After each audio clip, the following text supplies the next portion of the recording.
तो मूवी के स्टार्ट में हम एक आदमी को देखते हैं जिसका नाम होपर होता है। वो अपनी असिस्टेंट से कहता है कि मुझे जंगल में जाना है किसी रिसर्च के लिए, अगर मुझे तुम्हारी जरूरत पड़ी तो मैं तुम्हें बुला लूंगा। होपर के साथ उसका डॉग भी होता है और अब वो जंगल के लिए निकल पड़ते हैं। होपर एक आर्कियोलॉजिस्ट था। वो जंगल में आगे की तरफ बढ़ रहा होता है तो उसका डॉग एकदम से भौंकने लग जाता है। वो उस तरफ जाता है तो उसे एक केव दिखाई देती है जो कि काफी मिस्टीरियस थी। उसके अंदर कोई इंसान खड़ा हुआ था। वो कोई काउबॉय लग रहा था। वो बिल्कुल भी मूवमेंट नहीं कर रहा था। इसी जंगल में होपर को एक वैन दिखाई देती है जो कि उसके पेरेंट्स की थी, यानी उसके पेरेंट्स भी कभी यहाँ पर आए और उसके बाद खो गए। उसको अपने पेरेंट्स की वैन में से कई चीजें मिलती हैं, यानी कि कुछ फोटोग्राफ्स और कई चीजें जो कि उसके पेरेंट्स के यूज में थी। वहाँ से वो सीधा घर आ जाता है।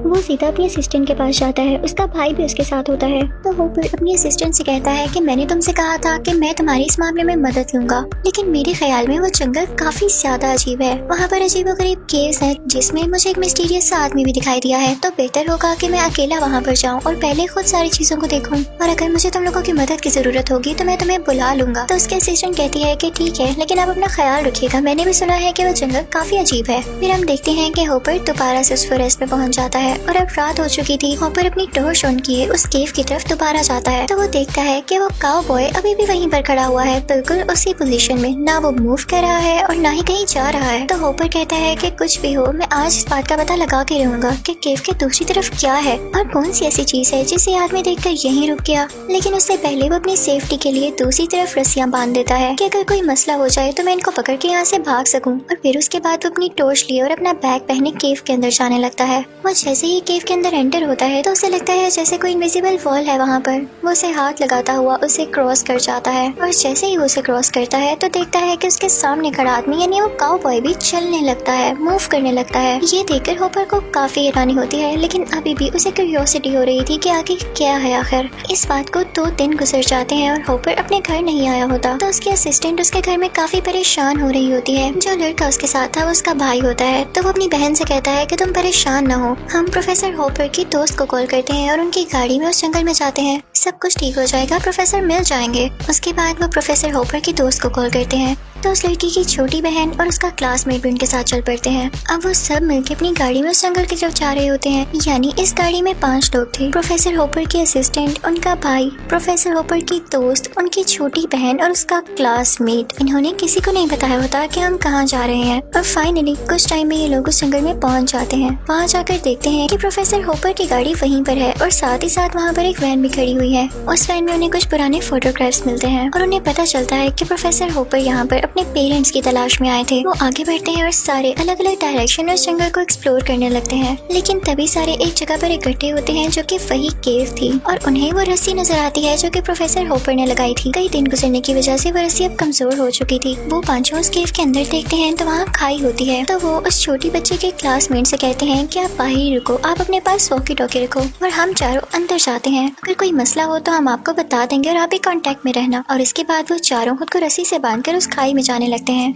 अभी वो लोग ज्यादा नीचे नहीं गए होते कि उन्हें भी वही इनविजिबल वॉल दिखाई देती है, यानी वो उसको फील करते हैं। अंदर केव में हम प्रोफेसर होपर को देखते हैं जो कि ये बात नोटिस करते हैं कि केव के बाहर लाइट ब्लिंक कर रही है। तो हमें ये बात यहाँ पर पता चलती है कि जो कोई केव के अंदर होता है उसके मुताबिक टाइम सही चल रहा होता है, लेकिन जो केव के बाहर होता है उसके मुताबिक केव के अंदर का टाइम काफी ज्यादा स्लो होता है। और इसी तरह जो केव के अंदर होता है उसके मुकाबले में बाहर का टाइम काफी ज्यादा तेज होता है।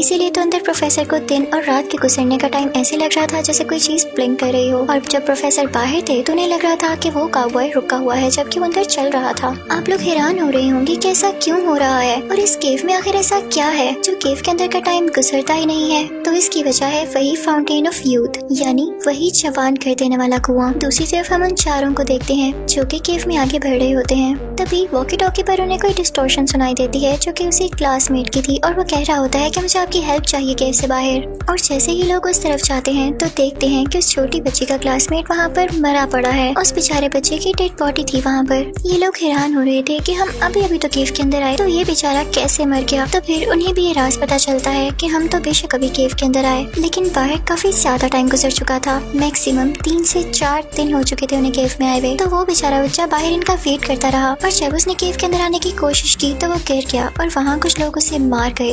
ये जानने के बाद बाद सारे लोग काफी दुखी हो जाते हैं और काफी उदास होने लगते हैं। अब यहाँ पर प्रोफेसर होपर की दोस्त काफी डरी हुई होती है और वो कहती है कि अगर हम यहाँ से जल्द बाहर ना निकले तो हम मारे जाएंगे। वो कहती है कि हमें बाहर निकलना होगा और वो केव से एक रास्ता ढूंढ के जब बाहर जाती है तो देखती है कि बाहर की दुनिया तो बदली हुई है। जहाँ पहले जंगल हुआ करता था वहाँ अब कुछ भी नहीं था। वो सारी जगह एक डेजर्ट और एक पथरीले इलाके में बदल चुकी थी। हवा भी इस तरह की नहीं थी कि उसमें सांस लिया जा सके और सबसे बड़ी मुसीबत की बात कि वहाँ पर स्टॉर्म आ रहा था। ये सब देख के उसे कुछ समझ नहीं आता कि क्या हुआ। लोगों को यही लगता है कि केव में आए हुए उन्हें थोड़ा सा टाइम क्या हुआ कि बाहर की दुनिया में कई हजार साल गुजर गए और यहाँ पर ये चेंजेस आ गए। वो नोटिस करती है कि आसमान में एक स्पेसशिप है जो कि दिखने में काफी अजीब थी और ट्रायंगुलर शेप की थी। उसको इन सब पे यकीन नहीं आता तो वो अपने मोबाइल से इसकी रिकॉर्डिंग करने लगती है और वो डर के मारे जल्दी से केव के अंदर आ जाती है और अपने सब दोस्तों को बताती है कि दुनिया तबाह हो रही है। दुनिया 1000 साल आगे चली गई है और वो डिस्ट्रक्शन की तरफ आ रही है, जबकि केव के अंदर इसका कोई असर नहीं हो रहा। तो उसके दोस्त कहते हैं कि हम तुम्हारी बात कैसे मान लें, तुम्हें तो अभी बाहर गए हुए 1 सेकंड भी नहीं हुआ और तुम वापस भी आ गई। तुम प्लीज ऐसे टाइम पे हमारे साथ झूठ मत बोलो।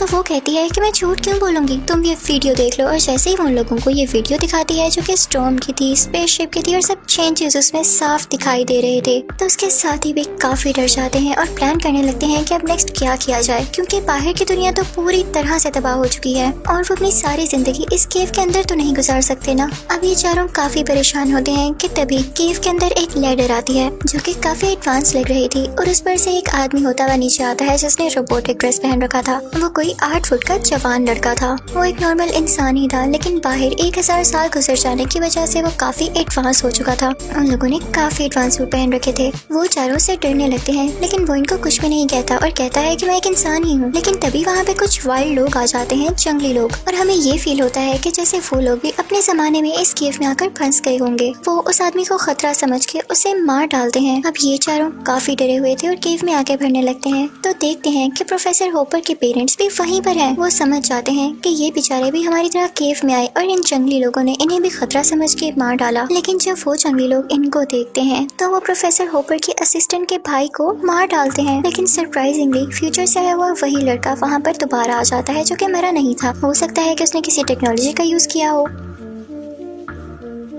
वो उस लड़के को 7 गहरे पानी में डाल देता है, जिसके बाद वो लड़का जिंदा हो जाता है। अब आप सोच रहे होंगे कि ये पानी कहीं उसी फाउंटेन का तो नहीं? तो जी हाँ, आप बिल्कुल ठीक सोच रहे हैं। ये पानी उसी फाउंटेन से आ रहा था और इसको हीलिंग वाटर भी कहते थे। यानी अगर एक तरफ इंसान को जवान रखता था तो दूसरी तरफ उसको ठीक भी कर सकता था।